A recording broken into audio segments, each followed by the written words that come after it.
ils m'ont fait la guerre à cause de Cellou Dalein ici. Eux tous disaient de procéder à l'audit pour éliminer Cellou Dalein.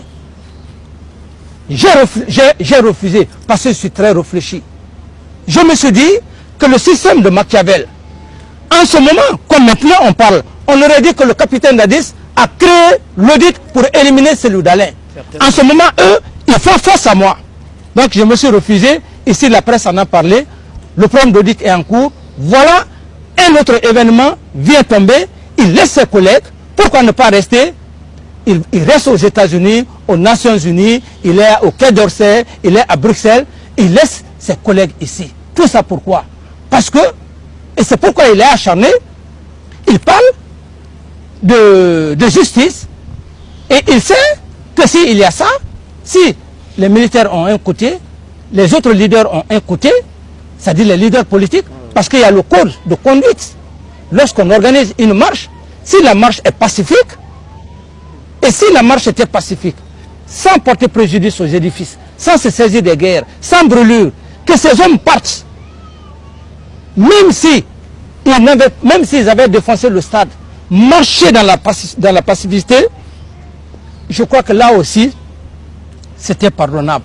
Mais du moment que les commissariats de police ont été saccagés, les armes de guerre ont été prises, tous les documents de l'État ont été jetés par-ci par-là, donc les leaders, d'une part, ont été à la base parce que simplement, ils n'ont pas su cadrer leurs hommes. Et si la loi peut pencher à ce côté, Alpha Condé, il se dit aujourd'hui, il est heureux. C'est pourquoi il est en train d'errer dans la nature, vers les États-Unis, un peu partout, pour parler de force d'interposition, et pour parler de ceci, de cela. Bonsoir, chers Guinéens, chers Africains et chères populations du monde. C'est le président Capitaine Moussa Dadis, un Guinéen qui parlait de la Guinée, de ses leaders, et de ce mouvement du 28 septembre qui a été organisé par ces mêmes leaders.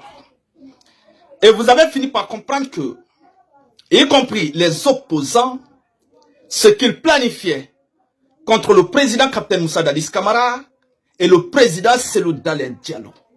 Partagez-moi cette vidéoconférence au maximum. Partagez au maximum. Abonnez-vous à cette page.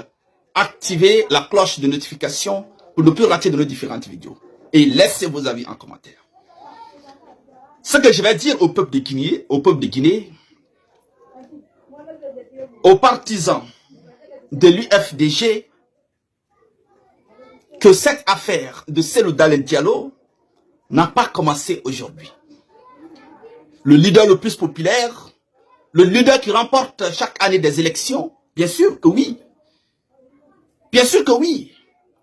Mais ce leader qui, entre guillemets, n'a pas plus de soutien à l'international, dont le portefeuille est rempli, mais peut-être quelque chose manque.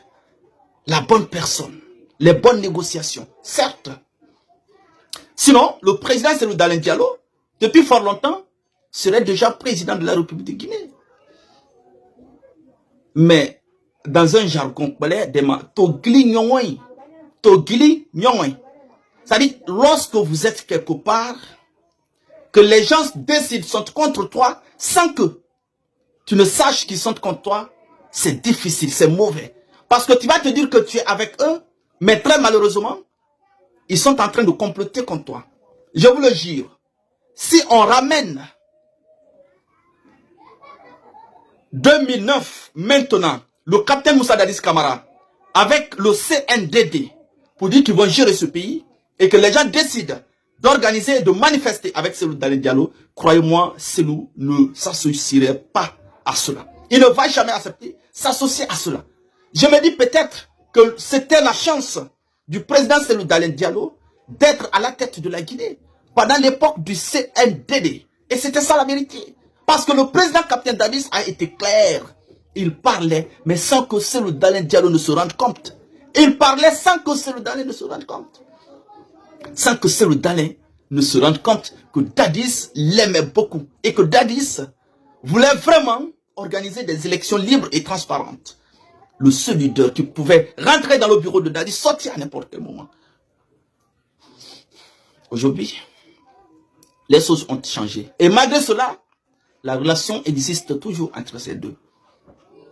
Imaginez UFDG et Dadis dans un même panier. Ce que ça peut donner comme victoire. Ce que ça peut donner comme victoire. Chers dames, chers messieurs, le vrai problème de la Guinée, c'est lorsque les gens complotent contre toi et te mettent dans la danse sans que tu ne saches. Ceux qui n'ont jamais eu même 20% des voix, ce sont eux qui décident. Ils sont obligés de régner comme s'ils étaient dans une jungle. Oui, c'est le Dalin n'avait pas compris le capitaine Moussa Dadis Camara. Et je crois même pendant ce procès, il devait plus lui donner son soutien. Plus lui donner son soutien. Lui remonter le moral là où il est maintenant là. Lui remonter le moral. Être avec lui. Mais la politique, on ne fait pas pour se plaire. On fait dans ce qui est la logique. Comme les gens disent, c'est les intérêts. Allez me comprendre cela, chers dames, chers messieurs. Sur ce, je ne vais pas être trop long dans cette vidéoconférence. Partagez au maximum. Abonnez-vous à cette page. Activez la cloche de notification. Il ne faut surtout pas oublier que la Guinée est une famille. Oui, une famille composée de plusieurs ethnies. Nous avons besoin que cette diversité-là soit mise ensemble pour nous permettre de nous développer. Prière le président général Mamadi Doumbouya de voir le côté du président Dadis Camara. Oui, parce qu'aujourd'hui, le président a plus que besoin de vous, de votre soutien, a plus que besoin d'une grâce présidentielle, a plus besoin de cela. Et nous nous agenouillons sur votre pied et nous vous demandons pardon, grâce de grâce, pour le président capitaine Moussa Dadis Camara, de grâce pour l'amour du ciel et des dieux de nos cultures. Partagez la vidéoconférence, je vous remercie.